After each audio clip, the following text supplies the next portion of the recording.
F-bombs and then talking about pulling someone's pants down and banging. I'm like, what? All right, today I'm checking out the Good Rats. I'm listening to the song Don't Hate the Ones Who Bring You Rock and Roll. Let's get into it.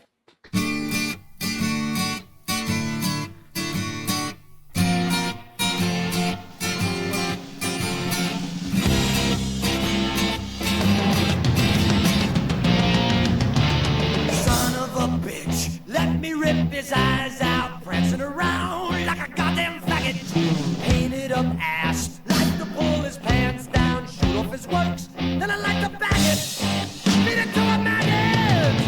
Hate your mommies, hate your daddies, hate the lousy little brats who called you fatty, hate the rich old companies, hate the slimy refugees, but don't hate the ones who bring you rock and roll.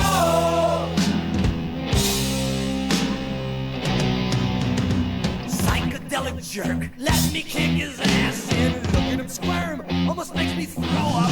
Filthy disease, twisted dirty basket, one of their kind. This is how they grow up. Man, they got it sewed up. Hate your mommies, hate your daddies, hate the lousy little brats who called you fatty, hate the rich old companies, hate the slimy refugees, but don't hate the ones who bring you rock and roll. Man, this song had a strong lyrical start. What on it was literally too bad. All I know is you dropping F-bombs and then talking about pulling someone's pants down and banging. I'm like, what? Yo, we just started the stream. This is the first song. And we're starting off with a bang like that? My goodness. But then the song kind of like, slows down a bit, at least lyrically, a lot easier to process after that first 30 seconds ago. It basically hate everyone except the people who bring you rock and roll. And that's like, oh, you know what I mean? It's kind of a feel-good message amongst some who knows what. Who I don't know what that other stuff was going on, but it's kind of got like a feel-good message to me. Twisted mothers, twisted brothers, twisted sisters. You're all gonna be a little twisted if you pay to hear us.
That was interesting. I don't know why it's like a feel-good message to me, because I mean it's mainly saying like hate this person, hate that person, hate anyone and everyone but us. But it doesn't even say love us. It's just don't hate the ones who bring you rock and roll. But I'm like, oh, okay, I see where they're going. They're not serious. It has that, like, to me it feels like the message feels the same as like, for those of you who rock, we salute you. Like, you know what I'm saying? It's that kind of, it's just like a pro rock and roll song with a cool sound, like kind of a slow motion riff going on. Like, it was slow, maybe a slow banger, I guess you could say. You know what I mean? Like, the message was intense, but it's like, okay, and in the center, probably soft and squishy, and it's like, stop hating us. We're bringing you rock and roll. Don't hate us. Stop judging our music. You know, we want to be loved too. That's what it feels like to me underneath, you know, that hard exterior rock and roll surface. That's why I say it has a feel good message. And after I got over the shock in the beginning, it's like, oh, well, they just want to be loved just like all of us. I don't know. Tell me, man, what do you know? What do you know? Me and my boys on the road. Who to go? She told me, boy, you to go. Like, I don't know.